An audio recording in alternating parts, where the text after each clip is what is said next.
नमस्कार. आपल्या सगळ्यांचं स्वागत. गेले अनेक दिवस आपण प्रबोधन संवाद ह्या आपल्या उपक्रमामध्ये दिशा उद्याची यामध्ये आपण अनेक विषयांवरती बोलतोय. आज आपल्या बरोबरती दीपक घैसास आहेत. नमस्कार दीपकजी. नमस्कार. दीपक घैसास अनेकांना परिचित असतील. ज्यांना त्यांचा परिचय नाहीये त्यांना मी अगदी थोडक्यात त्यांची ओळख करून देतो. दीपकजी इकॉनॉमिक्स, इंडस्ट्री, फायनान्स यातले जवळजवळ किडे आहेत. त्यांनी त्यांचा मुख्य छंद हा वेगवेगळे उद्योग सुरू करणे, ते वाढवणे, त्या उद्योगांकडे लक्ष देत राहणे. म्हणजे उद्योग सुरू करणं आणि बंद करणं हा छंद नाहीये, उद्योग सुरू करणं आणि ते वाढवत जाणं हा त्यांचा छंद आहे. अनेक जण त्यांना गमतीनं त्याच्यामुळे सिरियल आंत्रप्रिन्युअर असंच म्हणतात.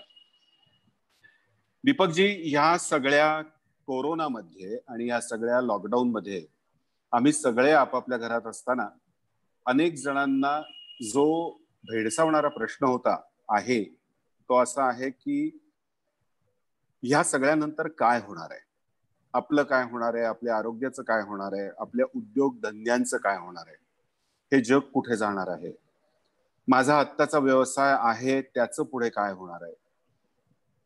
एक काय झालंय की थोडी निराशा आली आहे मनामध्ये अनेकांच्या, आणि त्याच्यामुळे ह्या संदर्भात आपल्याकडनं थोडंसं विश्लेषण समजून घ्यावं या परिस्थितीचं आणि पुढे काय करावं ह्याची काही दिशा आपल्या बोलण्यातनं जर आम्हाला मिळाली तर ती आम्हाला हवी आहे. आम्ही आजच्या आपल्या भाषणाकडे आशेने पाहतोय, कारण आम्हाला उद्या समजत नाहीये. त्यामुळे ह्या पार्श्वभूमीवरती मी आपल्याला विनंती करतो की आपण आम्हाला सांगावं की करोना नंतर उद्योगाची दिशा काय असणार आहे. दीपकजी प्लीज. नमस्कार. पहिल्यावर तर आपल्या सगळ्यांचे आभार, खास करून गोडबोले साहेबांचे की त्यांनी मला बोलवलं इथे आणि आपल्याशी संवाद साधायचं भाग्य मिळालं. या विषयावर सध्या बरीच चर्चा चालू आहे की उद्योगांचं काय होणार. आणि मी ज्या ज्या उद्योगात किंवा ज्या ज्या बोर्डांवर आहे, ज्या ज्या कंपन्यात इन्व्हॉल्व्ह आहे, तिथे आमच्या जवळजवळ आठवड्याला मीटिंग चालू आहेत, चर्चा चालू आहेत, प्लॅनिंग चालू आहे, स्ट्रॅटेजीज बदलायचं चालू आहे. पण एवढं डिस्ट्रप्शन येईल कधी असं एक वर्षभरापूर्वी किंवा 6 महिन्याभरापूर्वी असं कधी वाटलं नव्हतं की एवढं डिस्ट्रप्शन येऊ शकेल. परंतु हे डिस्ट्रप्शन आलं आहे आणि डिस्ट्रप्शन आल्यानंतर त्याला तोंड द्यायचं, नुसतं तोंड द्यायचं नाही तर त्यातून संधी शोधायच्या, हेच काम मला वाटतं आमच्या लोकांचं असतं.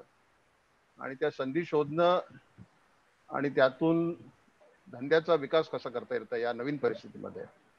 आणि मला वाटतं खचून जायचा वगैरे तर काही संबंधच नाहीये, कारण प्रत्येक बदलणारी परिस्थिती काहीतरी अपॉर्च्युनिटी घेऊन येते असं माझा स्वतःचा ठाम विश्वास आहे. पण हे सगळ्या अपॉर्च्युनिटी येण्याच्या आधी किंवा समजण्याच्या आधी मला वाटतं आपण थोडीशी बॅकग्राऊंड त्याची समजावून घेऊ की सध्या जगामध्ये काय चाललंय. कारण हा व्हायरस असा येऊन काहीतरी वेगळं करू शकेल याच्या आधी बरेच व्हायरस आले. एबोला सारखा व्हायरस आला होता की जो किलर होता, H1N1 होता, डेंग्यू होता, बरेच व्हायरस होते. परंतु या व्हायरसचं एवढं महत्व असं की अजून याचा काय ठाम ठिकाणा हेल्थ केअर साईडला किंवा डॉक्टर लोकांना किंवा सायंटिस्टना अजून लागलेलं नाहीये. त्यामुळे याचं पुढे काय होणार आणि पुढे परिस्थिती कशी होणार त्याच्यामुळे होणारे मृत्यू किती होतील, त्याच्यापासून होणारे सामाजिक वैयक्तिक परिणाम काय असतील हे थोडक्यात सांगायचं म्हणजे मी पुण्याला एकदा गेलो होतो तेव्हा मी माझ्या मित्राने मला स्कूटरवर बसायला सांगितलं. तेव्हा मी म्हटलं बाबा रे जपून जरा, मी पहिल्यांदा स्कूटरवर पाठी बसतोय पुण्यामध्ये, तुम्हाला काय काळजी करू नको, मी पण पहिल्यांदाच चालवतोय.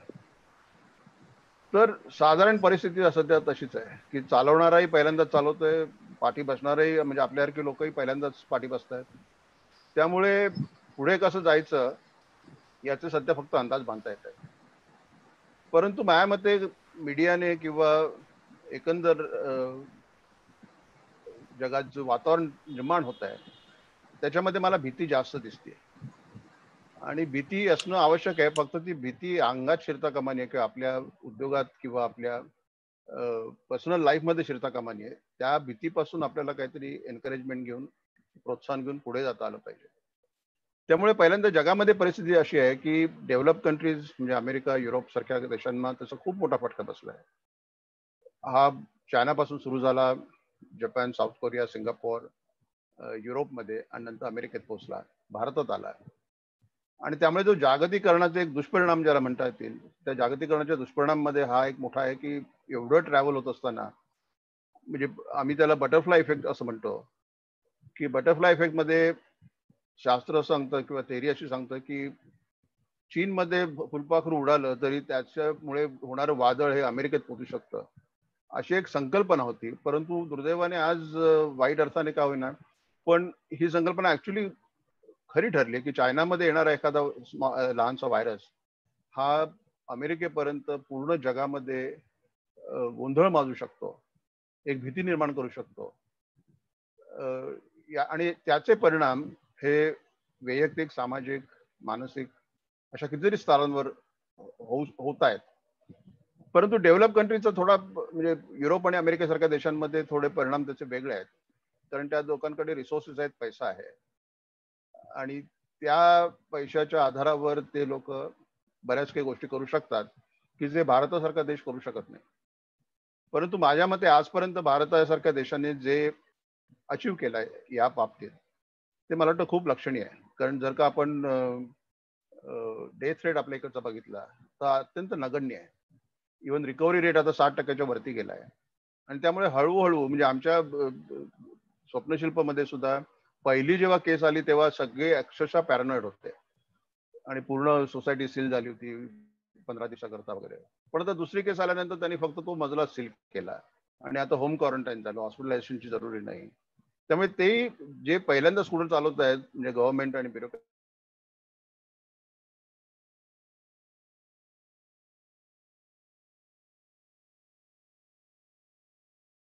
नियम हळूहळू सुधारत जातील आणि एक दिवस कदाचित असा येईल की जेव्हा आपण हे सर्दी खोकला आपल्याला जसा होतो आणि ज्याच्याकडे विशेष आपण लक्ष देत नाही, तशा प्रकारे हा कोविड-19 हा विषाणू आपल्या आयुष्यावर इफेक्ट करू शकेल.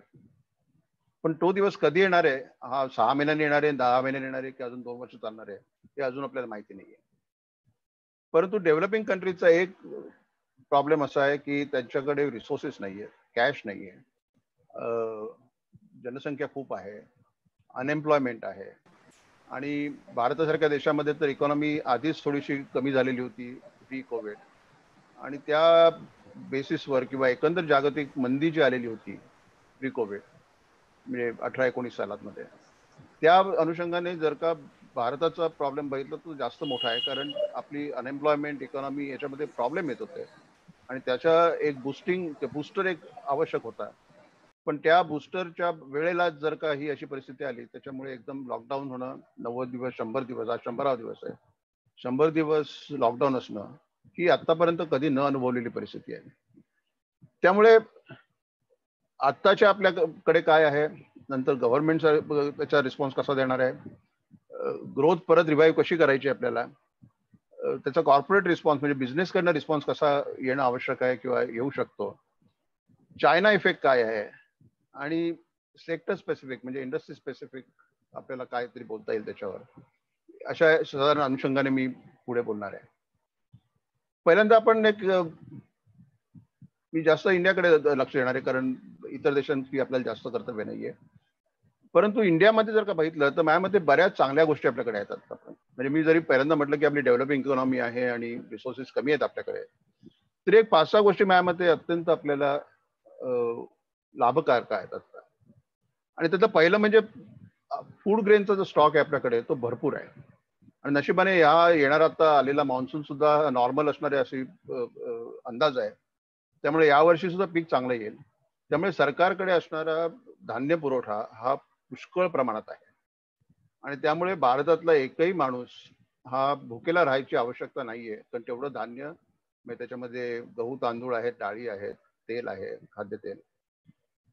त्यामुळे जर का पब्लिक डिस्ट्रीब्युशन सिस्टम ही चांगल्या प्रकारे वापरली गेली तर मला वाटतं भारतातला एकही माणूस इव्हन लॉकडाऊन मध्ये सुद्धा पुढच्या 6 महिन्यात सुद्धा भुका राहणं जरुरी नाहीये. आणि मला वाटतं आताच पंतप्रधानांनी ती योजना जाहीर केली की नोव्हेंबर पर्यंत प्रत्येक कुटुंबाला 5 किलो धान्य आणि डाळी तेल वगैरे देणार आहेत ते.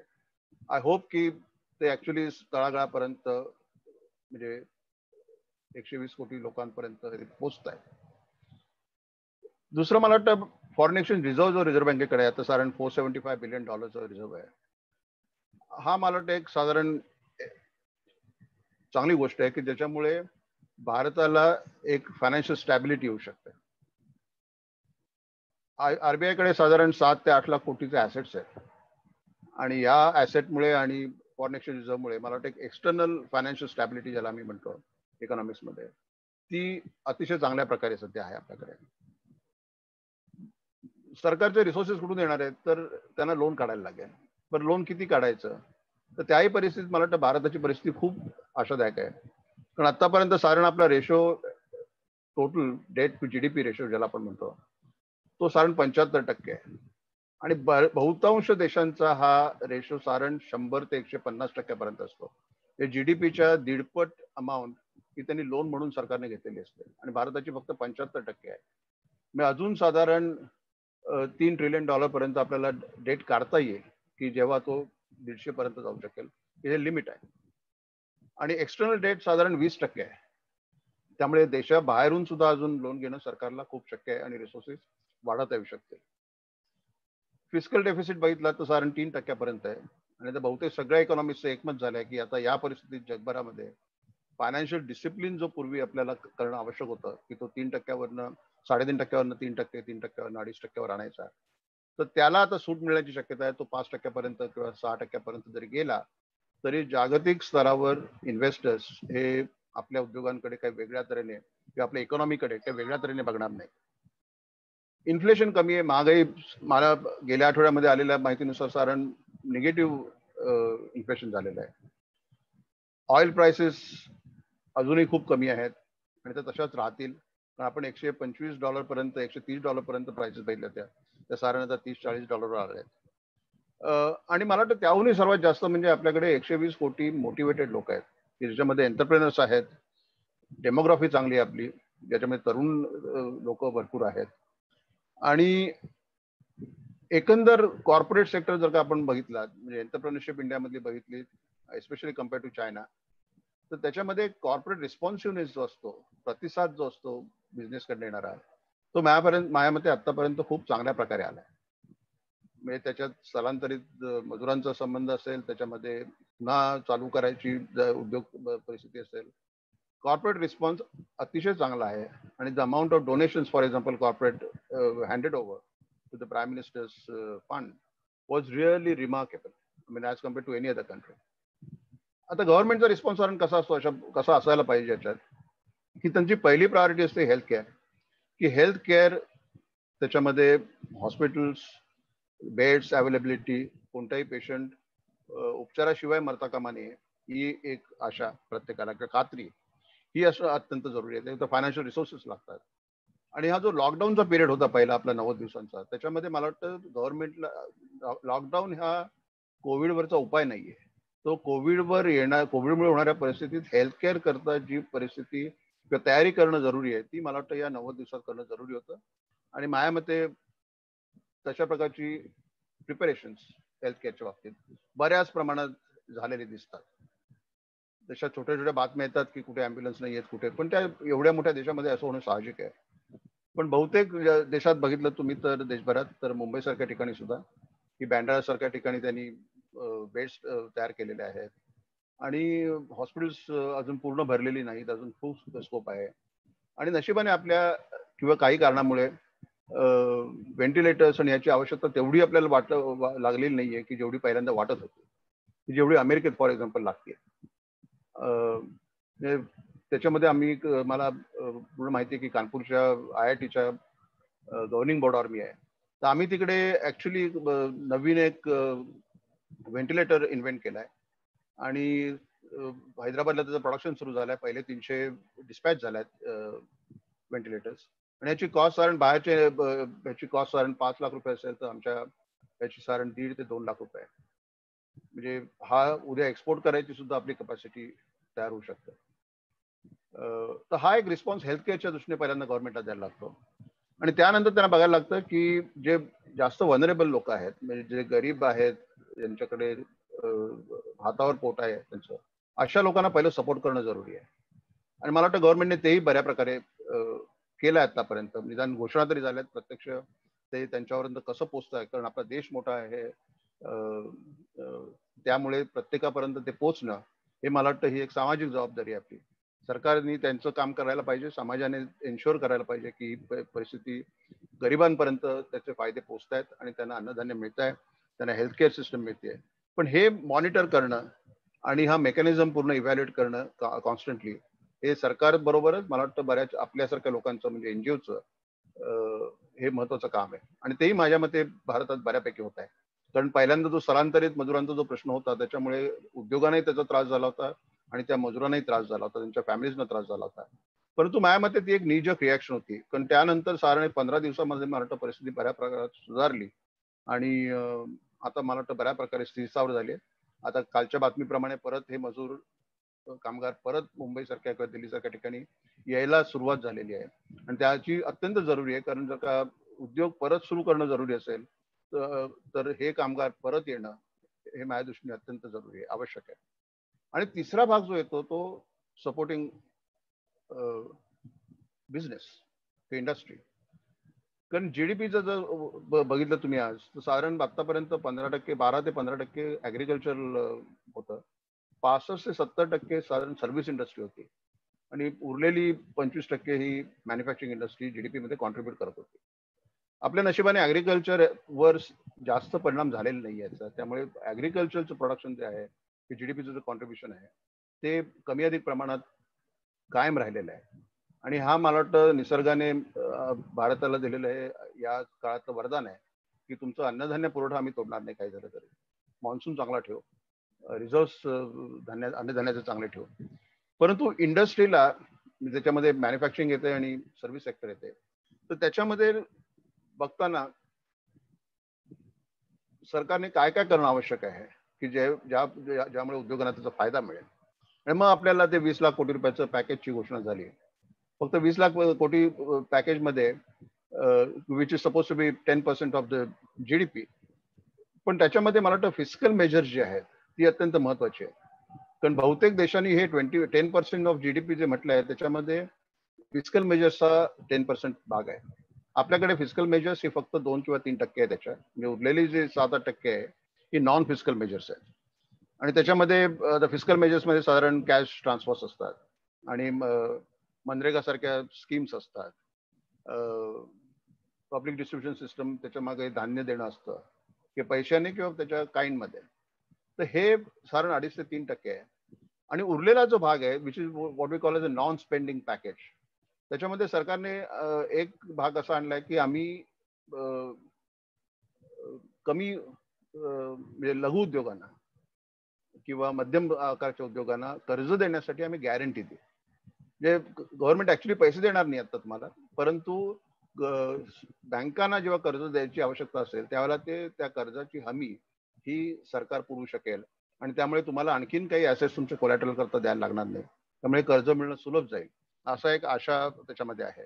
इंटरेस्ट रेट कमी झाल्यात. आता इंटरेस्ट रेट कमी होणं हे दुधारी शस्त्र आहे, कारण इंटरेस्ट रेट कमी झाल्यामुळे ज्यांचा इन्कम इंटरेस्टवर अवलंबून असतो त्यांचा इन्कम अचानक कमी झाला आणि त्यामुळे इंटरेस्ट रेट किती कमी करावे त्याच्यावर एक बॅलन्स ठेवायला लागतो कायमचा. आणि इंटरेस्ट रेट आरबीआयने जरी कमी केले तरी ते बँका त्याचा फायदा ग्राहकांना देतीलच याची खात्री नसते किंवा तसा कायदा नसतो, त्यामुळे प्रत्येक बँकांवर ते अवलंबून असतं. मग त्याच्यामध्ये होम लोन असेल किंवा कार लोन असेल किंवा ओव्हरड्राफ्टवर मिळणारा इंटरेस्ट असेल. आणि माझ्या मते आणखीन चांगल्या 2 गोष्टी झाल्या त्याच्यामध्ये. स्ट्रक्चरल रिफॉर्म्स सुरुवात झाली आहे आणि त्याच्यामध्ये एक महत्वाचा म्हणजे लेबर रिफॉर्म्स होत आहेत आणि या काळात साधारण लेबर रिफॉर्म्सला विरोध होऊ नये अशी एक आशा आहे. अर्थात भारतासारख्या लोकशाहीमध्ये असा विरोध होणार, परंतु या काळात हे लेबर रिफॉर्म्स होणं हे अत्यंत महत्वाचं आहे आणि ते उद्योगांकरता अत्यंत जरुरी आहे. म्हणजे त्याच्यामध्ये कॉन्ट्रॅक्ट लेबर असेल, त्याच्यामध्ये स्किल्ड लेबर असेल, त्याच्यामध्ये फॅक्टरीज ऍक्ट असेल, पण हे कायदे बरेच जुने आहेत आपल्यामध्ये आणि ते दुरुस्त होणं जरुरी होतं. पण त्याचे सोशल इम्पॅक्ट हा जास्त असल्यामुळे पॉलिटिकल डिसिजन घेतला जात नव्हता. परंतु मला वाटतं ह्या परिस्थितीचा चांगला फायदा घेऊन हे लेबर रिफॉर्म्स आणण्याचा प्रयत्न मला वाटतं गव्हर्नमेंट आता सुरू करते. आणि त्याहूनही मला वाटतं ऍग्रिकल्चर रिफॉर्म्स काही झाल्यात. कारण ऍग्रिकल्चर रिफॉर्म मध्ये एक महत्वाचा रिफॉर्म असं झालाय की ऍग्रिकल्चरिस्ट म्हणजे शेतकरी हा आपलं शेत हे लीजवर कोणाला तरी देऊ शकेल आणि तो लीजवर जे कॉन्ट्रॅक्ट ऍग्रिकल्चर ज्याला म्हणतो आपण, कॉन्ट्रॅक्ट फार्मिंग ज्याला म्हणतो, ते आता शक्य आहे. पेप्सीने मागे करायचा हा प्रयत्न केला होता पंजाबमध्ये आणि टोमॅटो आणि बटाटे त्यांनी कॉन्ट्रॅक्ट फार्मिंगवर करायचा प्रयत्न केला होता. परंतु एक सामाजिक परिस्थितीमुळे त्याला खूप विरोध झाला आणि एखादी चांगली गोष्ट सुद्धा लोकशाहीमध्ये कशी वाईट ठरू शकते त्याचं मला वाटतं ते खास उदाहरण आहे. परंतु आता या नवीन स्ट्रक्चरल रिफॉर्म्समुळे उद्योगधंद्यांना म्हणजे जे ऍग्रिकल्चर बेस्ड उद्योग आहेत त्यांना ऍक्च्युली स्वतः फार्मिंग करून त्याचं प्रोडक्टिव्हिटी वाढवून त्याची एफिशियन्सी वाढवून शेतकऱ्याला त्याचं उत्पादन जास्त मिळू शकेल आणि मॅन्युफॅक्चररला किंवा उद्योगांना सुद्धा त्याचा फायदा खूप प्रमाणात होऊ शकेल. आणि लिक्विडिटी मॅनेजमेंट म्हणजे सिस्टम मध्ये असणारी कॅश ही कशा प्रकारे मॅनेज केली जावी आणि त्याच्यामुळे येणाऱ्या रिस्क ज्या असतात, धोके जे असतात की बँकाकडे एखाद्या कॅश नसणं किंवा एखाद्या उद्योगामध्ये कॅश नसणं हा एक मोठा धोका दिवाळखोरी करता असू शकतो. तर ती रिस्क लिक्विडिटी रिस्क मॅनेज कशी करायची याच्याकरता सुद्धा आरबीआय, गव्हर्नमेंट, बँका या जास्तीत जास्त प्रयत्न करतायत. आता मी स्वतः काही बँकांच्या बोर्डांवर आहे त्यामुळे मला बऱ्यापैकी माहिती आहे की बँकांकडे भरपूर लिक्विडिटी आहे. फक्त ती लिक्विडिटी पास ऑन करताना किंवा लोन देताना ते अजूनही त्यांना भीती वाटते आणि त्यामुळे ती कॅश बरीचशी बँकांकडेच राहते आणि उद्योगांना ती मिळत नाहीये. त्यामुळे त्या परिस्थितीत सुधारणा होणं मला वाटतं अत्यंत जरुरी आहे. आता या परिस्थितीत कॉर्पोरेट रिस्पॉन्स किंवा बिझनेस रिस्पॉन्स कसा असायला पाहिजे, तर मला वाटतं कॉर्पोरेट रिस्पॉन्स देताना नेहमी एथिकल बिझनेस हा एक अत्यंत महत्वाचा भाग आहे. आणि दुर्दैवाने भारतामध्ये जे ऍडव्हान्स कंट्रीज आहेत किंवा डेव्हलप कंट्रीज आहेत त्यापेक्षा एक क्रिएशन ऑफ वेल्थ याच्यामध्ये बरंच कॉम्प्रोमाइज केल्यासारखं वाटतं. कारण ही छबी भारताची बाहेरच्या देशांमध्ये आता आहे की एथिकल स्टँडर्ड्स भारतामधल्या उद्योगांचे किंवा उद्योजकांचे हे मी चांगल्या म्हणजे चांगल्या शब्दात गोंडस शब्दात सांगायचं तर हे फ्लेक्झिबल आहेत बरेचसे. तसे ते खरे असता कामा नयेत. Ethical standard need to be strict and you have to adhere to them in business. परंतु या बाबतीत थोडं आपण भारतीय कमी पडतो आणि टिपिकली कॉम्प्रोमाइज केले जातात की वेल्थ क्रिएशन ह्याला महत्व देऊन एथिकल स्टँडर्ड्सना कॉम्प्रोमाइज केलं जातं. ते जर का कमी झालं तर माझ्या भारतीय उद्योगांना आता या परिस्थितीत खूप प्रोग्रेस करायची शक्यता आहे. पण एक आहे की मोठे जे उद्योग आहेत आणि लहान उद्योग आहेत तर लहान उद्योगांमध्ये जे डायनॅमिझम असू शकतं ते मोठ्या उद्योगांमध्ये नसतं. त्यामुळे माझ्या मते आज ज्यांच्याकडे लहान उद्योग आहेत त्यांना हे डायनॅमिझम वापरून किंवा ही एक लवचिकता वापरून त्यांना आपल्या उद्योगात भरभराट करणं अत्यंत सोपं आहे. कारण मोठ्या कंपन्यांना त्यांची स्ट्रॅटेजी बदलणं हे खूप कठीण असतं आणि स्पेशली मल्टीनॅशनल कंपनी असेल तर त्यांची स्ट्रॅटेजी कुठेतरी दुसरीकडे ठरवली जाते. पण लहान उद्योगांना किंवा मध्यम आकाराच्या उद्योगांना आपली स्ट्रॅटेजी पटकन बदलता येऊ शकते. आणि मला वाटतं ही एसएमई सेक्टरची ही स्ट्रेंथ आहे आणि या स्ट्रेंथचा वापर करून या काळामध्ये जर का तुम्ही तुमच्या स्ट्रॅटेजीज बदलल्यात आणि त्या कशा बदलता येतील याची पण थोडी चर्चा करेन मी. अर्थात मी परत मला सांगतो की माझ्याकडे सोल्युशन नाही आहे पण कारण प्रत्येकाचं सोल्युशन वेगळं असतं. Is a personalise solution. त्यामुळे मी एक ब्रॉड स्पेक्ट्रम तुम्हाला सांगू शकेन, एक फ्रेमवर्क सांगू शकेन त्याच्याकरता. तर गव्हर्नमेंटला या बाबतीत काय करायला पाहिजे तर माझ्या मते सप्लाय चेन मॅनेज करणं हे अत्यंत महत्वाचं आहे. आणि त्यामुळे रेल्वे चालू कराव्यात की नाही, किती रेल्वे सुरू कराव्यात, विमान सेवा सुरू करावी की नाही, जहाज बोटी बंदरं चालू करावीत की नाही, तर ही सगळी किंवा ट्रक्स किती अलाव करावेत, इंटरस्टेट अलाव करावेत की नाही, ही सगळी सप्लाय चेन मॅनेजमेंटची गोष्टी आहे. आणि या सप्लाय चेन मॅनेजमेंटमध्ये माझ्या मते आत्ता सरकारचं हे काम आहे की उद्योग सुरू झाल्यानंतर सप्लाय चेन परत एकदा नीट व्यवस्थित सुरू होणं आणि त्याकरता आवश्यक असणारं पेट्रोल डिझेल, त्याकरता आवश्यक असणारे रस्ते, त्याकरता आवश्यक असणारी पॉवर, एनर्जी, या सगळ्या गोष्टी या जितक्या लवकर इन्फ्रास्ट्रक्चर अवेलेबल करून देता येईल परत उद्योगांना तेवढं उद्योगांना हे उपकारक ठरणार आहे.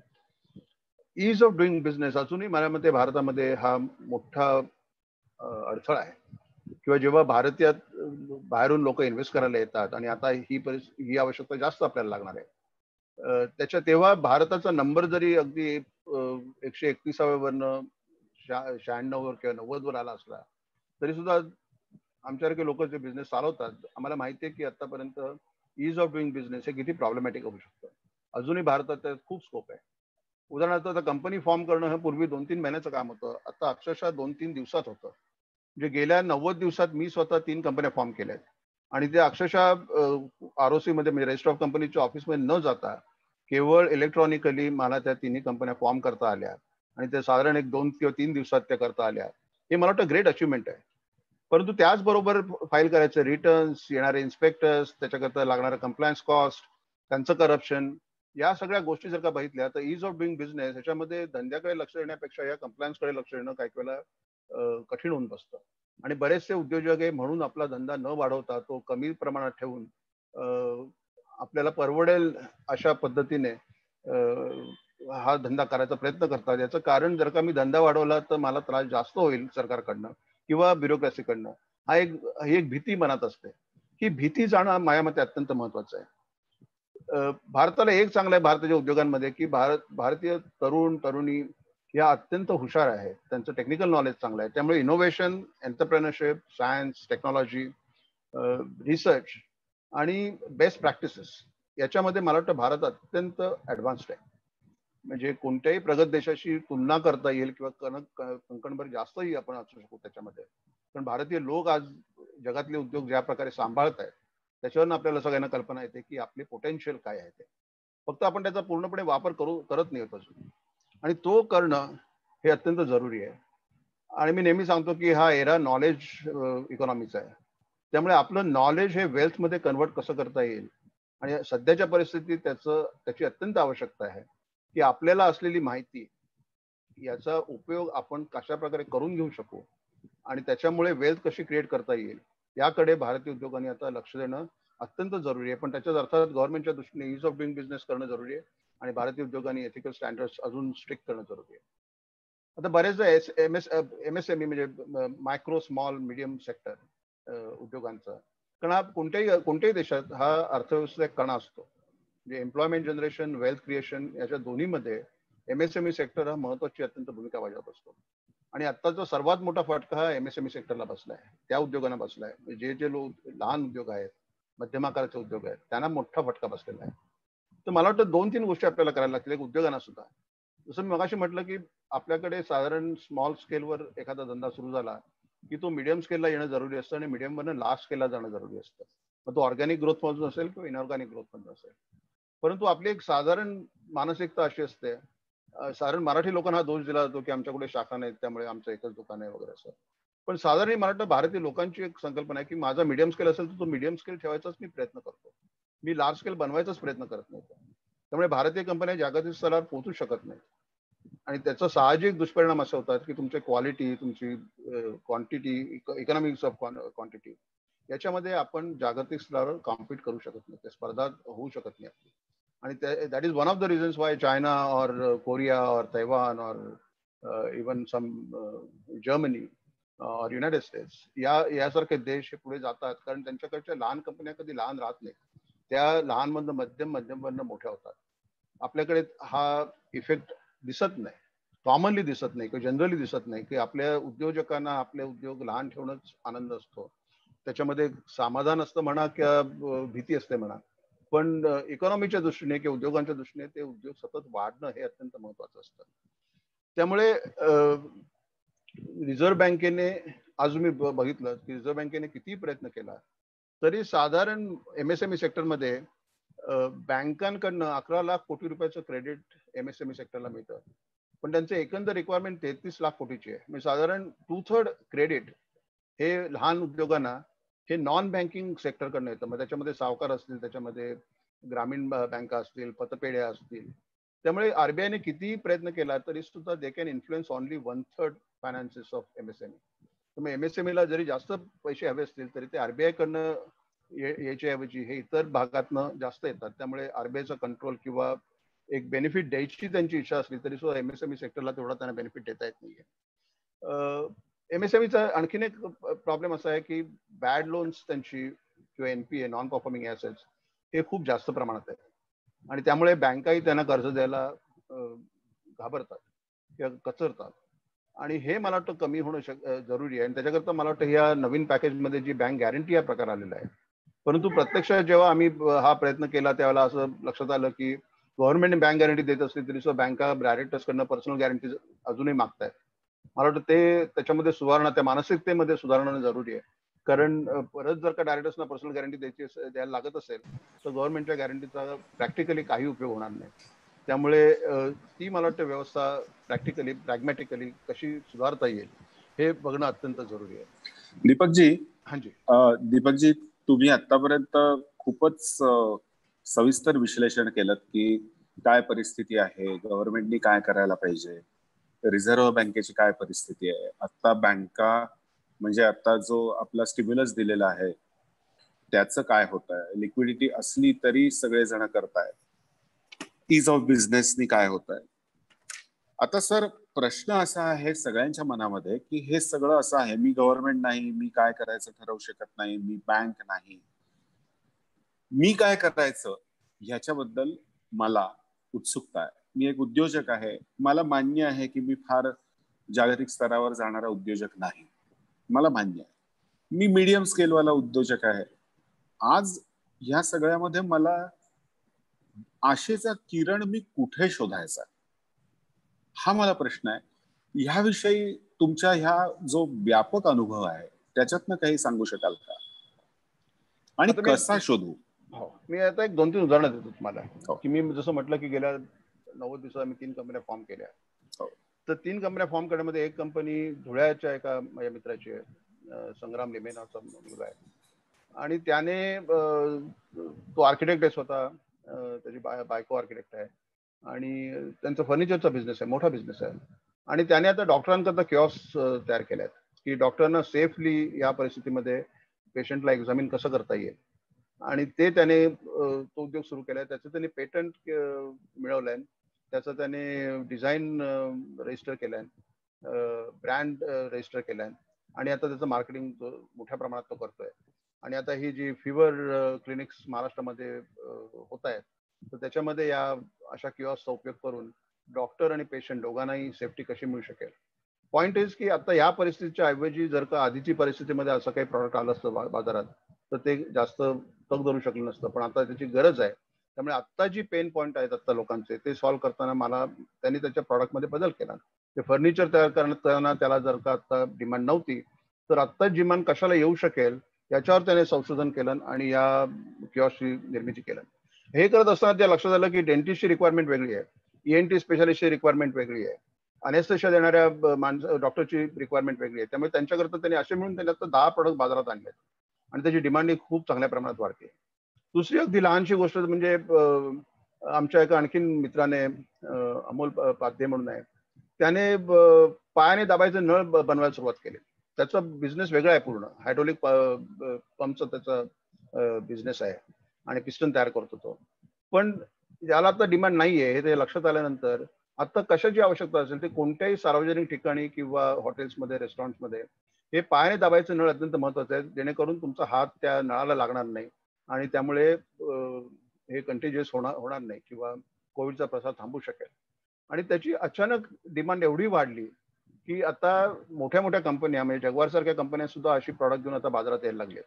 परंतु मी जसं म्हटलं की तुमची फ्लेक्झिबिलिटी लहान उद्योगांची जास्त असू शकते, तर त्यांनी स्ट्रॅटेजी पटकन बदलून हे प्रॉडक्ट बाजारात आणलं. तर तो हा दुसरा प्रकार झाला. तिसरं एक आमचं इन्व्हेस्टमेंट आहे की बँगलोरला रुरकी IITची मुलं आहेत आणि त्यांनी आता नवीन प्रॉडक्ट तयार केलाय, ज्याला आता इनोव्हेशन अवॉर्ड गव्हर्नमेंटकडनं मिळाला आहे. 75 लाख रुपये ग्रांट मिळाले की ज्याच्यामध्ये घराघरातून किंवा मोठ्या हॉस्पिटल्समधनं सुद्धा एक प्रकारचं ओव्हन म्हणजे आपल्या घरात मायक्रोवेव्ह ओव्हन असतो तसा त्यांचा UV ओव्हन आहे. आणि आता तुम्ही बाजारातून जेव्हा एखादी वस्तू आणता त्यावेळेला ती आज धुवायला लागते, ती 24 तास बाहेर ठेवायला लागते. हे करण्याच्या ऐवजी जर का तुम्ही ती प्रत्येक गोष्ट जर का त्या ओव्हन मधनं काढली 10 मिनिटात तर ते UV हे त्याच्यावर असलेले व्हायरस जर का असतील तर ते साफ करेल, नष्ट करेल आणि तुम्हाला ती प्रॉडक्ट लगेच वापरता येते घरात. तर माझ्या मते हे प्रॉडक्ट परत एक 3 महिन्यापूर्वी किंवा 4 महिन्यापूर्वी बाजारात आलं असतं तरी कोणी विचारलं नसतं त्याला, परंतु आता ही घरोघरची रिक्वायरमेंट होणार आहे. Point I am making is की अशा प्रकारची नवीन प्रॉडक्ट कशी आपल्याला काढता येतील आणि ती काढताना माझ्याकडे असणारं आता कॅपिटल इन्व्हेस्टमेंट जे आहे किंवा मशिनरी जी आहे त्या मशिनरीचा उपयोग करून ऍडिशनल कॅपिटल इन्व्हेस्टमेंट न करता मला या प्रॉडक्टमध्ये कसं आत शिरता येईल, मार्केटिंग त्याचं कसं करता येईल, सप्लाय चेन. एक लक्षात घ्या, आम्ही जेव्हा डिस्ट्रीब्युशन बघायला सुरुवात केली तेव्हा माझ्या मते 90% डिस्ट्रीब्युटर्स हे कोणत्या ना कोणत्या तरी सप्लाय चेन मध्ये इन्व्हॉल्व्ह होते. परंतु आता त्यांचा बिझनेस इतका डाऊन होता की नवीन प्रॉडक्ट आल्याबरोबर त्यांनी लगेच चांगल्या टर्म्सला डिस्ट्रीब्युशन करायला सुरुवात केली, कारण त्यांनाही धंद्याची आवश्यकता होती, भूक होती. Point I making, this is an opportunity की तुम्ही नवीन कोणती, आता मी 3 उदाहरणं दिली ज्याच्यामध्ये ती 3 नवीन प्रॉडक्ट्स कोविड रिलेटेड आहेत किंवा कोविडमुळे येणाऱ्या परिस्थितीशी रिलेटेड आहेत. ती हेल्थ केअर प्रॉडक्ट्स नाहीत, परंतु ती आता अत्यंत आवश्यक आहेत मार्केटमध्ये, त्याची डिमांड खूप होऊ शकते. आणि अशी मी तुम्हाला आणखी 10 उदाहरणं देऊ शकेन. बरोबर बरोबर. नाही, एक प्रश्न असा आहे, एक फारच तुम्ही करेक्ट उदाहरणं दिली सर. आता जर आपण नीट पाहिलं तर ही इनोव्हेशन्स आहेत. म्हणजे आहे या परिस्थितीमध्ये मी नवीन काय करू शकतो याचे अतिशय ब्रिलियंट इनोव्हेशन्स आहेत. अगदी आत्ता म्हणजे आता गेल्या 4 दिवसामध्ये टिकटॉक बंद झाल्यानंतर चिंगारीचे जे डाउनलोड्स वाढलेले आहेत त्याचंही उदाहरण आपल्या समोर आहे. स्विगीनी, झोमॅटोनी जो त्यांचा फ्लीट वाढवलाय त्याचंही उदाहरण आपल्या डोळ्यासमोर आहे. हा एक भाग झाला इनोव्हेशनचा, की तुम्ही जे म्हणताय ते बहुतेक असं आहे की माझी कोअर स्ट्रेंथ काय आहे आणि त्याचं मी प्रॉडक्टायझेशन काय करत होतो, त्या प्रॉडक्टायझेशनला जर आता अर्थ नसेल, उपयोग नसेल, आता त्याचा बिझनेस होणार नसेल, तर मी माझ्या परत कोअर स्ट्रेंथला जाऊन रिप्रॉडक्टायझेशन काय करू शकेल ह्याचा विचार करायला पाहिजे आपण, असं म्हणताय का सर? बरोबर. आणि त्याहूनही आता हे ट्रॅडिशनल बिझनेस मध्ये सुद्धा आता आम्ही माझी कंपनी आहे ज्याच्यामध्ये आम्ही ऑटोमोबाईलचे ब्रेक सिस्टम तयार करतो. तर अचानक गेल्या 3 महिन्यामध्ये डिमांड एवढी कमी झाली कारण गाड्या विकल्याच जात नाहीयेत. तर आता आम्ही नवीन याच्यामध्ये की आपल्या या मशिनरीचा उपयोग करून नॉन ऑटो सेक्टरमध्ये आपल्याला काय बनवता येईल याचा जेव्हा विचार केला तेव्हा आम्हाला ऍक्च्युअली 10 प्रॉडक्ट मिळाली. कारण हा विचार आम्ही आधी कधी केलाच नव्हता, कारण आमची डिमांड एवढी होती आणि प्रोडक्शन एवढं व्यवस्थित 3 शिफ्ट मध्ये चालू होतं की असा विचार करण्याची परिस्थिती नव्हती. म्हणजे मी संधी आहे याचं कुठे म्हणतोय की आता तुम्हाला जो वेळ मिळालाय त्या वेळामध्ये या नवीन प्रॉडक्टची निर्मिती आपल्या इथे होऊ शकते. माझ्याकडे जर का 100 वर्कर्स आहेत किंवा 1000 वर्कर्स आहेत त्याच्यापैकी मला 800 वर्कर मध्ये काम करता येतं किंवा इव्हन 500 वर्कर मध्ये काम करता येऊ शकतं. कारण आता परिस्थिती अशी असल्यामुळे मला हे कंपल्शन आलंय एक प्रकारे की कमी लोकांच्या तर्फे काम करून घ्यायचं. आणि मग लक्षात येतं की अरे आपल्या फॅक्टरी चालू शकते चांगल्या प्रकारे. त्यामुळे ह्या इनएफिशियन्सीज थोड्या कमी होतात, नवीन प्रॉडक्ट्स आपल्याला मिळतात. आणि याच्यामध्ये इनोव्हेशन म्हणजे पायाने नळ दाबणं हे काही इनोव्हेशन नव्हे, पण त्याचा युसेज आता वाढू शकलाय त्याच्यामुळे ते प्रॉडक्ट आपल्याला बाजारात आणणं हा एक मला वाटतं मार्केटिंगचा भाग झाला.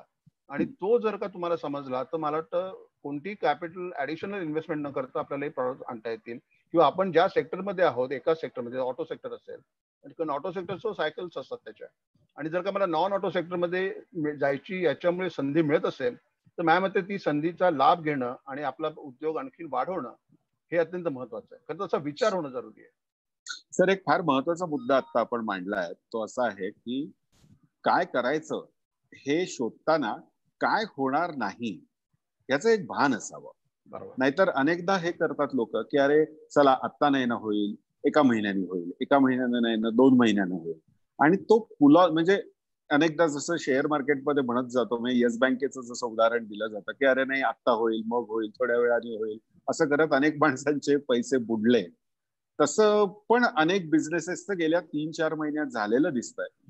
आणि विशेषतः स्मॉल आणि मीडियम एंटरप्रिनर्स जे आहेत ते as you sed quickly strategy बदलू शकतात. एक प्रश्न असा आहे सर की तुम्ही व्हीसी फंडिंग खूप करता आणि तुम्ही नुसतं फंडिंग करत नाही, तुम्ही त्या बिझनेसेसमध्ये इन्व्हॉल्व्ह होता. आता स्टेक्सला असतात तुमचे पैसे, तुमचा अनुभव. ह्या सगळ्यामध्ये नवीन आयडियाज येण्याचं प्रमाण कमी झालंय का वाढलंय? आणि जर ते प्रमाण असेल तर आता तुमची थॉट प्रोसेस काय बदलली आहे? ऍटलीस्ट जिथे मी इन्व्हॉल्व्ह होतो तिथे लोकांना एनकरेज करतो. म्हणजे त्यात यंग एंटरप्रेनर्स असतील किंवा एस्टॅब्लिश बिझनेसमॅन असतील. जसं मी ऑटो इंडस्ट्रीचं उदाहरण दिलं. ही माझी संकल्पना होती की तुम्ही नॉन ऑटोमध्ये आपण का ट्राय करत नाही, आता बघायला सुरुवात करूया. आणि त्यांनी ऍक्च्युली महिन्याभरात त्यांनी तशी प्रॉडक्ट शोधून काढली त्याच्यामध्ये की जे आतापर्यंत कधीच विचार झालेला नव्हता. तर आयडियाज खूप येत आहेत. आता टिकटॉकचं उदाहरण तुम्ही दिलं त्याप्रमाणे आता जर का डिजिटल पेमेंट हा एक नॉर्म होणार असेल की गेल्या कित्येक 3 महिन्यामध्ये मला वाटतं मी अमाऊंट ऑफ इंटरनेट बँकिंगचा वापर केलाय तेवढा मी आधी कधी केलेला नव्हता. पण ते इंटरनेट बँकिंग मध्ये एखादं पेमेंट एकीकडनं दुसरीकडे जाणं ही इतकी साधी सोपी गोष्ट नाही टेक्नॉलॉजीकडे. त्याच्यामध्ये 17 स्विचेस असतात मध्ये, त्याच्यामध्ये सिक्युरिटी लेयर्स असतात. ते सिक्युरिटी लेयर्स अधिक जास्त चांगले करणं, ते स्विचेस तयार करणं किंवा त्याच्यामध्ये एक कन्सिस्टन्सी येणं, या गोष्टींमध्ये जेवढी टेक्नॉलॉजी, त्याच्यामध्ये अगदी लहान लहान प्रॉडक्ट्स असतात की जी म्हणजे 2 मुलांना घरात बसून सुद्धा करता येतील अशी प्रॉडक्ट्स असतात.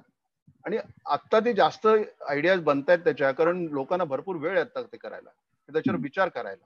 कारण एकदा विचार केला आणि तुम्हाला येत असेल तर प्रोग्रामिंग करणं हा अत्यंत म्हणजे पूर्ण प्रॉडक्ट मध्ये प्रोग्रामिंग हे फक्त 20% असतं. बाकी कॉन्सेप्च्युअलायझेशन पासून, टेस्टिंग पासून ते प्रॉडक्ट ऍक्च्युअली लॉन्च करणं किंवा त्या एखाद्या मोठ्या सिस्टम मध्ये इंटिग्रेट करणं, याच्यामध्ये 20% प्रोग्रामिंग सोडलं तर बाकी सगळं हे नॉन टेक्निकल किंवा डोमेन रिलेटेड काम असतं. त्यामुळे एखाद्या बँकरला घरी बसून जर का अशी काही सुचलं तर त्याला एखादा प्रोग्रामरकडनं हा प्रोग्राम लिहून घेता येतो. आणि त्याचप्रमाणे माझ्या मते बऱ्याच कल्पना येत आहेत, कारण त्यांच्या रिक्वायरमेंट बदलल्या आहेत. त्या रिक्वायरमेंट आता बाजारात नाही आहेत. तुम्हाला आणखीन एक गंमत सांगतो की एक उदाहरण घेऊ आपण की ऍक्च्युली आमच्या बाबतीत झालेलं आहे की एक मोठी कंपनी स्पेअर पार्ट्स घेत होती आणि ती 6 वेंडर्स कडनं घेत होती. त्या 6 वेंडर पैकी 6 वेंडर्सचे फॅक्टरीज बंद आहेत आणि आता मोठी फॅक्टरी जी मेन वेंडरची कस्टमरची आहे ती तर चालू होतीये. आणि त्यांनी विचारलं की कोण सप्लाय करू शकेल, आणि आमचं फॅक्टरी औरंगाबादची आहे ती चालू आम्ही केली. पहिल्यांदा एका शिफ्ट मध्ये केली, आता मला वाटतं 2 शिफ्ट चालू होती. परंतु तेव्हा लक्षात आलं की 6 वेंडर पैकी फक्त आम्हीच आता सप्लाय करू शकतोय. त्यामुळे माझा सप्लाय किंवा प्रोडक्शन हे मला आता 6 पट वाढवता येणार आहे ऍटलिस्ट फॉर नेक्स्ट 8 मंथ्स. त्यामुळे माझा टर्नओव्हर, माझा बिझनेस हा अचानक दुप्पट, तिप्पट, चौपट व्हायची शक्यता आहे. आणि तो मी कसा मॅनेज करतो दिलेल्या लेबर मधनं, हे माझं स्किल आहे की माझी टेक्नॉलॉजी आहे, माझं एफिशियन्सी आहे, माझे एसओपीज आहेत त्याच्यामध्ये. तर ते मी जर का अप्लाय केले तर माझ्या मते हा जो एक गॅप तयार होतीये की तुम्ही जसं मगाशी म्हणालात की लिक्विडिटीमुळे म्हणा किंवा कोणत्याही कारणामुळे बरेचसे उद्योग बंद होत आहेत, परंतु सप्लाय तेवढाच राहणार आहे. आणि तो जर का सप्लाय तेवढाच करायचा असेल तर उरलेल्या उद्योगांना नॅचरली जास्त धंदा मिळणार आहे. आणि त्या धंद्याला आपल्याला कसं पूर्ण परत करता येईल तो, हे बघणं माझ्या मते अत्यंत जरुरी आहे. त्यामुळे पाठी न राहता आपली फॅक्टरी लवकर सुरू करून जर का ही गॅप, जी डिमांड सप्लाय मधली गॅप आहे, ती लवकरात लवकर तुम्हाला भरता आली तर मला वाटतं तुमचा धंदा जेवढा आधी चालला नव्हता त्याच्या दुपटीने वाढायची शक्यता आहे. आणि तो अपॉर्च्युनिटी जर का तुम्ही घेऊ शकला नाही तर मला वाटतं तुमच्यासारखा दुर्भाग्य माणूस कोणीच नाही. मग मी काल काय केलं तेच जर मी आज करणार असेल आणि तेच उद्या करणार असेल तर ते दिवस आता गेले. काल मी काय केलं ते मला नाही, पण तपासायला पाहिजे. एक मिनिट, माझ्या मते जर का काल करत असणार तुम्ही आज करणार आणि उद्या करणार तर कोविड असू दे, कोविड नसू दे, या जगामध्ये तुमचा निभाव लागणारच नाही. तुम्हाला दररोज काहीतरी नवीन विचार करायला लागणार आहे. तुम्ही किती सक्सेसफुल असलात तरी तुम्ही पीक वर असताना अल्टरनेट शोधणं किंवा अल्टरनेट मार्केट शोधणं किंवा अल्टरनेट प्रॉडक्ट शोधणं किंवा अल्टरनेट उद्योग शोधणं हे मला वाटतं प्रत्येक एंटरप्रेन्योरचं काम आहे. जेव्हा तुम्हाला कॉम्प्लिसन्सी येते की काल मी केलं ते बरोबर होतं, सक्सेसफुल होतं, त्यामुळे आज मी तसंच करेन, उद्याही तसंच करेन, तर तुम्ही नक्की संपलात म्हणून समजा. त्यामुळे कोविड, नो कोविड हा विचार कायम करणं जरुरी आहे. पण आता कोविडमुळे तुम्हाला कंपल्शन आलाय असा विचार करण्याचा, कारण तुमचा आत्ताचा उद्योग सफर होतोय. आता आपण इंडियन मॅजिक आणि प्रबोधन गोरेगाव यांच्या संयुक्त विद्यमाने हा अनेक दिवस हा आपण संवाद करतोच आहोत. म्हणजे याच्यामध्ये एक विषय असाही झाला होता की आता चायनाची जी सगळी सिच्युएशन आहे त्याच्यात जग कसं बदलेल, काय होईल. तुम्हाला काय वाटतं ह्या सगळ्याकडे पाहताना? म्हणजे आता चायना अमेरिका जी काही रिलेशन्स बदलत आहेत, चायनाची आणि बाकीच्या सगळ्या जगाची पण हळूहळू रिलेशन्स बदलत आहेत. एक चायनाबद्दल भारतीय उद्योजकांमध्ये काहीतरी एक हे आपल्याला जमणार नाही असा एक भाव आहे, एवढं स्वस्त आपण करू शकणार नाही असाही एक भाव आहे, किंवा ते सगळं खोटच सांगतात असाही एक भाव आहे. तर खरंच असं आहे का किंवा चायनीज बिझनेसेस, चायनामधनं बिझनेसेस शिफ्ट होताना त्याच्यात गव्हर्नमेंट काय करू शकेल इज अ डिफरंट थिंग.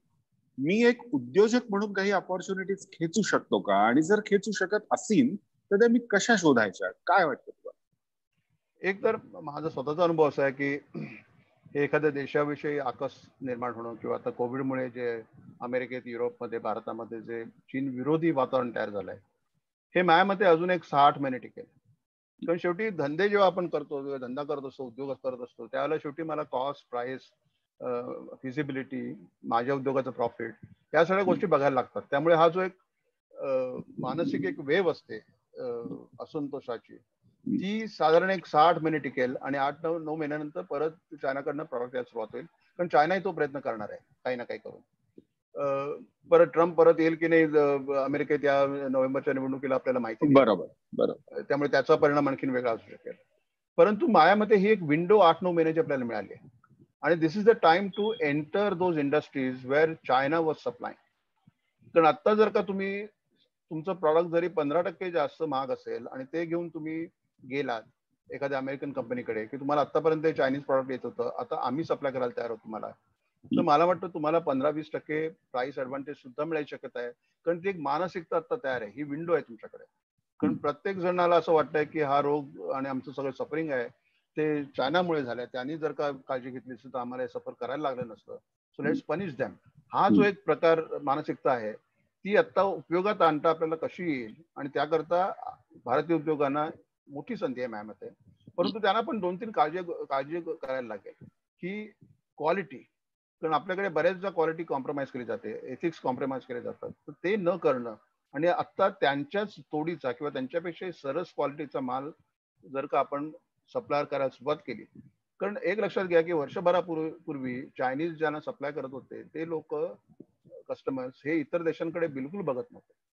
कारण चायनामध्ये माल सप्लाय होतोय, कॉस्ट एवढीच आहे, कॉस्ट वाढत नाहीये, प्रॉफिटेबिलिटी माझी चांगली राहते, तर मी कशाला उगाच दुसरीकडे बघू. परंतु चायनामध्ये जी परिस्थिती तयार होती किंवा ट्रम्पनी आधी गेल्या 2-3 वर्षामध्ये जे एक स्टँड घेतला होता, त्याच्यामुळे चायनापेक्षा दुसरीकडे आपण मॅन्युफॅक्चरिंग बेस तयार करू शकतो करणं आवश्यक आहे असं अमेरिकन कंपन्यांना किंवा युरोपियन कंपन्यांना वाटायला लागलं होतं. पण त्याचा ऍडव्हान्टेज मला वाटतं आपण घेतला नाही जेवढा पाहिजे होता तेवढा. तो व्हिएतनाम, बांगलादेश सारख्या देशांनी घेतला. म्हणजे ॲपरल्स मॅन्युफॅक्चरिंग हे बांगलादेश आणि व्हिएतनामकडे एवढ्या मोठ्या प्रमाणात गेलाय की चायनाचा तो बिझनेस कमी होऊन बांगलादेश आणि व्हिएतनाममध्ये गेलाय, भारतामध्ये आला नाही तो. तर ती संधी मला वाटतं माझ्या मते उद्योगाने घेणं जरुरी आहे. आणि आमचं CI आहे किंवा नॅस्कॉम आहे किंवा फिकी आहे, अशा संस्थांनी जे प्लॅटफॉर्म्स आम्ही ज्यांना म्हणतो त्यांनी अशी अक्षरशः लिस्ट करणं जरुरी आहे. माझ्या मते गव्हर्नमेंट याच्यावर काम करत आहे की ती लिस्ट आपल्या लोकांना देऊन, उद्योजकांना देऊन की तुम्ही याच्यातलं काय मॅन्युफॅक्चर करू शकता, आपले क्वालिटी स्टँडर्ड्स काय असतील, आपले पॅरामीटर्स काय असतील. मी उदाहरणार्थ आम्ही फार्मास्युटिकल मध्ये बघतो, तर मी फार्माच्या बोर्डावर आहे, पण आम्ही जेव्हा US ला माल सप्लाय करतो तेव्हा US FDA अप्रुव्हल, त्यांचं इन्स्पेक्शन हे कायम चालू असतं आमच्याकडे. तर त्यांच्या जर का क्वालिटीला तुम्ही उतरलात तरच तुम्हाला ते माल सप्लाय तिकडे करता येतो. आणि ही क्वालिटी ठेवणं, त्या स्टँडर्डची क्वालिटी ठेवणं हे माझ्या मते अत्यंत महत्वाचं आहे. त्याच्याकरता तुम्हाला कॉम्पिटेटिव्हनेस येण्याकरता इलेक्ट्रिसिटी सप्लाय तुमचं स्वस्त असणं आवश्यक आहे, लेबर लॉ चांगले असणं, हे गव्हर्नमेंटची जबाबदारी आहे. पण in spite of that I think you got a window now to take that opportunity to ensure that you can start supplying to the companies who would have never come to you before because they had a Chinese supplier. बरोबर बरोबर. म्हणजे ही फार मोठी संधी आता आहे की ज्याच्यामध्ये आपण एक वेगळ्या प्रकारची घुसखोरी करू शकतो आपल्या व्यापारातली. घुसखोरी करणं माझ्या मते आवश्यक आहे आता. Correct correct correct. आणि विंडो आहे आता, ही विंडो आहे. कारण 8-9 महिन्यांनी हा सगळा प्रकार संपेल आणि मग परत चायना चालू होईल, लोक विसरतील. आणि आता कसं वाटतंय एकूणात लोकांना की अरे हे सगळंच हल्लंय, सगळी पूर्वीची गृहीतकं बदलली आहेत, आता कॉम्प्रेहेंड काय करायचं आणि कसं करायचं ह्याचे प्रश्न. अगदी आपण मुंबईचं उदाहरण घेतलं तरी मुंबई पूर्वी डिसेंबरमध्ये जशी होती, जानेवारीमध्ये जशी होती, तशी आज तर कोणाला दिसतच नाही. आणि आता ती परत कधी होईल याची आशा लोक ठेवून आहेत की अरे चला कधीतरी मुंबई मुंबई होईल. मला तर आशा आहे की मुंबई परत तशी होणार नाही आणि चांगली होईल. बकालपणा थोडा कमी होईल, लोकांच्या सवयी सुधारतील, लोक घाण कचरा टाकणार नाहीत कुठे, आणि कदाचित मुंबई सिंगापूर सारखी दिसायला लागेल कधीतरी. ही संधी वाटतेय या कोविडची की मुंबई परत मुंबई नको दिसायला आपल्याला, मुंबई चांगली दिसणं आवश्यक आहे. नाही, फायनान्शियली स्टेबल होणं, फायनान्शियली लीड करणं भारताला हा त्यातला प्रमुख भाग आहे. तुम्ही एक जो लेबर लॉचा एक अतिशय महत्वाचा मुद्दा मगाशी बोलताना बोललात की आपण विशेषतः युपी मध्ये जे रिफॉर्म झालेले आहेत ते त्याचाही मला असं वाटतं उद्योजकांनी खूप फायदा करून घेतला पाहिजे. अनेक उद्योजकांना त्याची फारशी कल्पना पण नाहीये की रिफॉर्म्स काय होत आहेत ते, आणि त्याच्यामुळे तो पण एक आपण अभ्यास करायला पाहिजे असं मला वाटतं त्या काळात. अत्यंत बरोबर आहे. परंतु हे सगळे नवीन स्ट्रॅटेजीज करताना कोणत्याही उद्योगाला त्यामध्ये एक 2-3 सिनारिओ बिल्डिंग करणं अत्यंत जरुरी आहे. की आम्ही ज्याला क्लासिकली म्हणतो की एक व्ही शेप असू शकतो, म्हणजे आता खालती गेली इकॉनॉमी एकदम वरती येईल, किंवा ते डब्ल्यू शेप असू शकतो, म्हणजे वरती येईल आणि परत ती एक कोविडची वेव्ह आली समजा परत, जी ऑक्टोबर नोव्हेंबरला याची शक्यता आहे की परत खालती येईल आणि परत वरती येईल. म्हणजे डब्ल्यू असेल, व्ही असेल किंवा एल राहील. म्हणजे अगदी पेसिमिस्टिक धरायचं झालं तर खालती आल्या तर तसंच राहील एल सारखं. तर या तिन्ही परिस्थितीमध्ये माझा रिस्पॉन्स कसा असला पाहिजे माझ्या उद्योगाचा, ते अत्यंत असणं जरुरी आहे. आणि मला तो एल कर्व असेल तर मला तो व्ही मध्ये कसा कन्वर्ट करता येईल, बरोबर, हे बघणं जरुरी आहे. त्याकरता नवीन प्रॉडक्ट, नवीन फायनान्शियल मॉडेल्स, नवीन बिझनेस मॉडेल्स, नवीन प्रॉडक्ट्स, नवीन जॉग्राफीज, ह्या एवढ्या अपॉर्च्युनिटीज असताना माझ्या मते कोणत्याही भारतीय उद्योगाला एल शेप मध्ये जायची शक्यताच नाहीये. तो व्ही शेप मध्ये येणंच साहजिक आहे किंवा नॅचरल आहे. फक्त त्याकरता आपण प्रयत्न करणं जरुरी आहे. आणि पुन्हा एकदा ते गोवर्धन पर्वतासारखंच आहे की प्रत्येकाने आपला उद्योग व्ही शेप मध्ये कसा येईल याच्यासाठी प्रयत्न केले तर सगळा भारत येऊ शकेल. अदरवाईज येऊ शकणार नाही. कृष्ण कोणी येईल, कोणी कृष्ण येईल आणि करंगळीनी करेल असं होणार नाही, कधीच होणार नाही तसं. फक्त माझ्या मते एक आहे की भारतीयांमध्ये कपॅसिटी आहे. आपल्याकडे एंटरप्रेन्योरशिप हा मोठा आपला स्ट्रॉंग पॉइंट आहे. आणि जर का गव्हर्नमेंट याकरता मदत करत असेल किंवा ऍटलीस्ट अडथळा आणत नसेल, माझ्या मते गव्हर्नमेंट याच्यामध्ये मदत करण्यापेक्षा अडथळा न आणणं हे अत्यंत महत्वाचं आणि बेसिक आहे.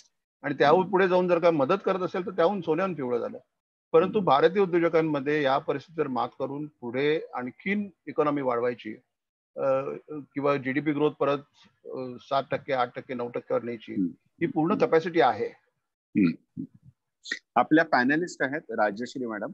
राजश्री मॅडम, आपण आपल्याला प्रश्न विचारायचा आहे. आपण दीपक सरांना प्लीज विचारू शकता. दीपक सर, मला विचारायचं की जसं ऑन्ट्रप्रेनरशिप करण्यासाठी, म्हणजे जेव्हा ऑन्ट्रप्रेनरशिप आपण मुलांना शिकवतो, म्हणजे कॉलेजेसमध्ये, मी कॉलेजमध्ये शिकवते त्यामुळे हा प्रश्न विचारते, तर आता त्यांच्यामध्ये हा कोविड बॅरियर हा एक मोठा बॅरियर येऊ शकतो जेव्हा त्यांना आपण प्रोत्साहन देऊ की तुम्ही उद्योजकतामध्ये जा. तर ह्याच्यासाठी कंपन्यांकडनं किंवा इंडस्ट्रीजकडनं, एज्युकेशनल इन्स्टिट्यूट्सना काय मदत होऊ शकते? आम्ही कशा प्रकारे या स्टुडंट्सना मोटिवेट करू शकू की त्यांनी पुढे जाऊन कोविड बॅरियर हा त्यांच्यामध्ये येऊ नये, म्हणजे they should not be deterred by this barrier. तर तुम्ही काही सांगू शकता त्याच्यासाठी? आता मी एक साधारण गेले 10-12 वर्ष 6-7 इन्क्युबेटरशी कनेक्टेड आहे. मी तुम्हाला सांगितलं तसं IIT कानपूरच्या बोर्डावर आहे मी, IIT जबलपूरचा मी चेअरपर्सन आहे. आणि आम्ही सगळीकडे इन्क्युबेटर्स तयार केले आहेत. आणि तुम्हाला खरं वाटणार नाही, पण गेल्या 3 महिन्यामध्ये IIT मध्ये म्हणा किंवा IIT मध्ये म्हणा, मुलांकडनं त्याचे रिॲक्शन खूप चांगल्या प्रकारे आले. म्हणजे they are not pessimistic at all, they are not even depressed. They want to do something now more because the people are facing problems. कारण कोणताही स्टार्टअप उद्योग हा नवीन चालू होतो तो कोणाचा तरी प्रॉब्लेम सॉल्व्ह करण्यासाठी होतो. आणि माझ्या मते समाजात जेवढे प्रॉब्लेम वाढतात त्याकरता सोल्युशन तयार होणं, आणि त्यातून उद्योग तयार होणं, आणि त्यातून वेल्थ क्रिएट होणं, हे याच्या संधी जास्त निर्माण होतात. त्यामुळे, आणि हे मुलांना माझ्या मते खूप चांगल्या तऱ्हेने समजतं. आणि आपण सगळ्यांनी त्यांना गाईड करणं, त्यांना जर का वेगळ्या चुकीच्या दिशेने जात असतील तर त्यांना ते चांगल्या दिशेने आणणं, योग्य दिशेने आणणं, हे मला वाटतं आपलं काम आहे. परंतु आयडियाज त्यांच्याकडे इतक्या भरपूर असतात, तुम्हाला सांगतो, की त्यांना उद्योग करायला, आणि त्यांना हे त्यांचे सध्याचे उद्योग करण्यासाठी त्यांना जास्त पैशाची गरज नसते, की प्रचंड मोठं कॅपिटल लागतंय, कॅपिटल इंटेन्सिव्ह उद्योग आहेत, असं काही नाहीये. की टेक्नॉलॉजी बेस असतील ते किंवा सोल्युशन बेस असतील. पण माय सिम्पल आन्सर इज की जेव्हा प्रश्न वाढतात त्याला त्याच्यावर सोल्युशनही वाढतात, आणि सोल्युशन्स वाढतात त्याला तुमचे नवीन उद्योगही वाढतात. आणि हे त्या मुलांना बरोबर माहिती असतं. आणि मी तुम्हाला इन्क्युबेटरचं उदाहरण दिलं, किंवा युव्ही सॅनिटायझरचं उदाहरण दिलं, किंवा इतर जी आणखीन आमच्याकडे बरीच कामं होत आहेत, की आता सोलार सेल्स फॉर एक्झाम्पल, की सोलार सेल चायनामधनं येतात. तर आमच्या इथे या टेक्निकल लोकांनी एक फिल्म तयार केली आहे की which is a solar cell, a solar panel. त्यामुळे त्याच्याकरता तुम्हाला प्रचंड मोठ्या ते अल्युमिनियमच्या शीट पॅनल लावायची आवश्यकता नसते गच्चीवर. तुम्ही ती फिल्म ऍक्च्युली कशालाही गुंडाळू शकता, and that becomes a solar energy source. I think this a complete disruption. आणि आता त्यांच्या याच्यात, कारण चायनाला आता सबस्टिट्यूट येणं जरुरी आहे. आणि आता ती एक डिमांड गॅप सप्लाय गॅप तिथे तयार होतीये. आणि ती सप्लाय गॅप भरून काढणं आणि अशा तऱ्हेच्या डिस्ट्रप्शन ते भरून काढणं हे मला वाटतं या मुलांना सहज शक्य, त्याचा विचार करणं शक्य आहे. मॅम ते तुम्ही तुम्हाला सगळ्याच जणांना अशी रिक्वेस्ट आहे की आपल्या घराघरातून कोणालाही मुलांना जरी अशी कल्पना सुचली तर त्यांना एनकरेज करा. कारण this is the best time you can start a new business. Let me repeat, कारण कोणताही नवीन बिझनेस हा कोणाचे प्रॉब्लेम सॉल्व्ह करायला तयार होतो आणि जर का प्रॉब्लेम जास्त असतील तर संधी जास्त असतात. Thank you sir. तुम्ही फारच महत्वाचा मुद्दा सांगितला दीपकजी. म्हणजे त्याच्यातला जो प्रॉब्लेमचं अनालिसिस करणं, आणि तुम्ही जितकं अनालिसिस जास्त कराल तितकं तुम्हाला त्याच्यातली गॅप समजेल, त्या गॅप वरती पॉसिबल सोल्युशन तुम्ही शोधू शकाल, आणि इफ इट इज करेक्ट त्याचं बिझनेस मध्ये कन्व्हर्जन होऊ शकतं. फारच महत्वाचा मुद्दा. And it is completely knowledge based. It is not a technical job. It is not a domain specific. It is common sense, which is unfortunately very uncommon. पण हे knowledge base आहे आणि भारतीयांकडे नॉलेज भरपूर आहे आता. करेक्ट. आणि मगाशी तुम्ही म्हणाल तसं अल्गोरिदम लिहिणं हा 20% भाग असतो. त्याचं कन्सिव्ह करणं, त्याची थॉट प्रोसेस हा त्याच्यातला महत्वाचा भाग असतो. पण आता बाकी जर आपण थोडस साध्या साध्या गोष्टींकडे पाहिलं, माणसं सिनेमा पाहू शकत नाहीत, सिनेमा इंडस्ट्रीला आता अडचण आहे, एंटरटेनमेंट इंडस्ट्रीला आता अडचण आहे, FMCG हॉल्ट झालेली आहे, ऍडव्हर्टाइजमेंट खूपच कमी आहे, थिएटर्स बंद आहेत. ह्या सगळ्या गोष्टी हळूहळू सुटतील असं तुम्हाला वाटतं का? याच्यावरती ऍज यू सेड की काहीतरी डिसरप्शन होईल आणि काहीतरी वेगळी सोल्युशन्स निघतील असं तुम्हाला वाटतं? तुमचा काय अंदाज आहे? माझ्या मते डिसरप्शन होत होतं, म्हणजे एंटरटेनमेंट इंडस्ट्रीवर सुद्धा होत होतं की ज्या तऱ्हेने पिक्चर रिलीज केले जात होते, ज्या तऱ्हेने फिल्म्स पूर्वी पाठवल्या जात होत्या, आता डायरेक्ट टू थिएटर तुम्हाला सोय झालेली आहे. त्यामुळे डिस्ट्रीब्युशन सिस्टम सगळी पूर्ण बदललेली आहे. त्याच्यावर येणारे ऑडिट्स वेगळे आहेत, त्याच्यावर येणारे सिक्युरिटी इश्यूज वेगळे आहेत आणि त्याच्याकरता टेक्नॉलॉजी सोल्युशन्स येणं अत्यंत जरुरी आहे. की एखादा थिएटर मालक ते डाउनलोड करत असेल आणि रात्रीचा एखादा शो करत असेल तर त्याच्यावर प्रोड्युसरने कसा अंकुश ठेवायचा, त्याची अकाउंटेबिलिटी कशी ठेवायची, त्याच्याकरता टेक्निकल सोल्युशन्स येतात आणि ती स्टार्टअप्स नवीन करतायत. त्यामुळे डिस्ट्रप्शन येतच होतं. पण मी जसं म्हटलं तसं आता प्रॉब्लेम आणखीन वाढलाय, कारण आता डिमांडच कमी झाली आहे. आणि माझ्या मते हा डिमांड कमी होणं किंवा डिमांड कमी होण्यापेक्षा डिमांड माझ्या मते आता सॅटिस्फाय करता येत नाहीये.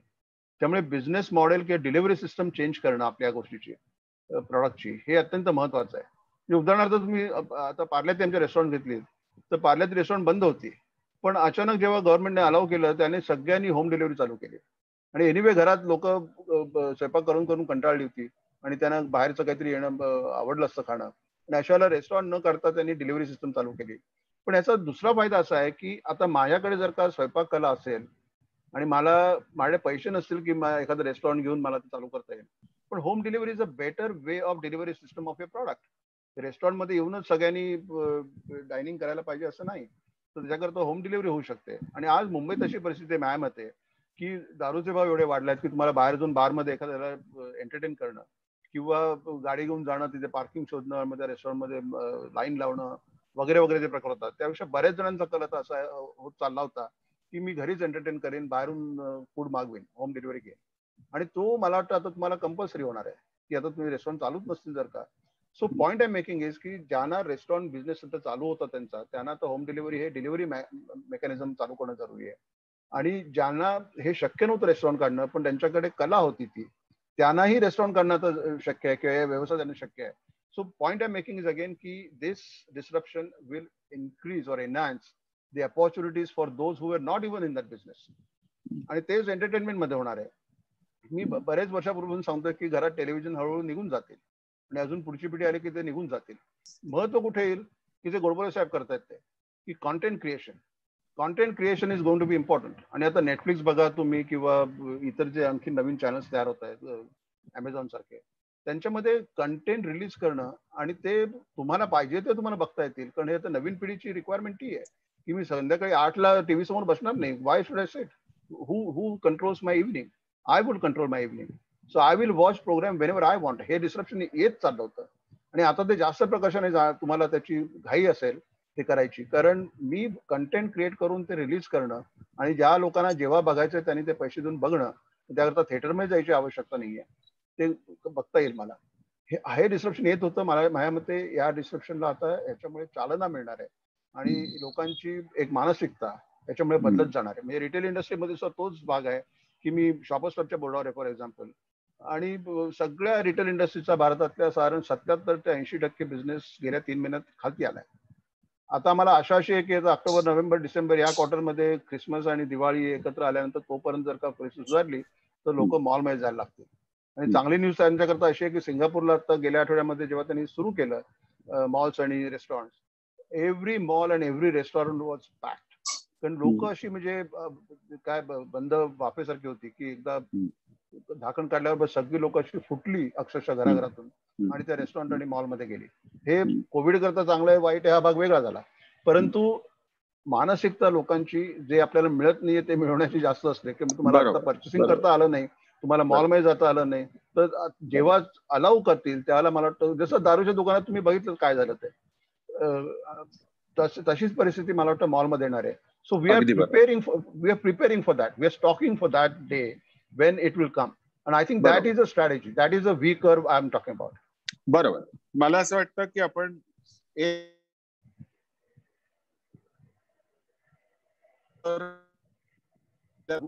मागे लागावं. तुम्ही अनेक पॉइंटर्स दिलेत आज दीपकजी, की एक म्हणजे सगळ्यात महत्वाचं की कुठलाही प्रॉब्लेम नसतो, त्याचा अनालिसिस करा, त्याच्यातले सोल्युशन शोधा, छोटे छोटे प्रयत्न करा. खूप मोठीच उडी दरवेळेला मारली पाहिजे असं नाही, पण जर छोट्या छोट्या उड्या मारत असाल तर त्या मोठ्या कशा करता येतील याचं भान ठेवा. इंडियन मॅजिक आहे आणि प्रबोधन संवाद गोरेगाव यांच्यातर्फे मी आपले अतिशय आभारी आहे. मी आमच्या सगळ्यांच्या वतीनं आपले आभार. आणि आम्ही दर शनिवारी संध्याकाळी 7:30 वाजता हा कार्यक्रम घेत असतो. आम्हाला अतिशय चांगला प्रतिसाद मिळतो, कारण काहीतरी सिरियस चर्चा होणं सध्याच्या काळामध्ये आवश्यक आहे असं प्रत्येकाला वाटतं. आपण आलात, आपला अनुभव आमच्याशी शेअर केलात, अतिशय धन्यवाद. पुन्हा भेटूया. आणि इंडियन मॅजिक आहे आणि प्रबोधन गोरेगावच्या वतीनं मी आपले आभार मानतो. थँक्यू.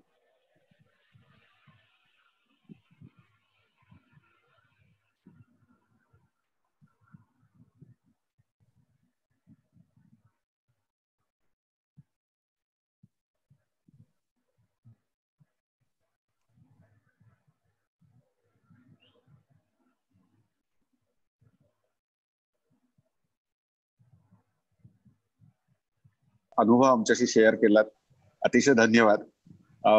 पुन्हा भेटूया. आणि इंडियन मॅजिक आहे आणि प्रबोधन गोरेगावच्या वतीनं मी आपले आभार मानतो.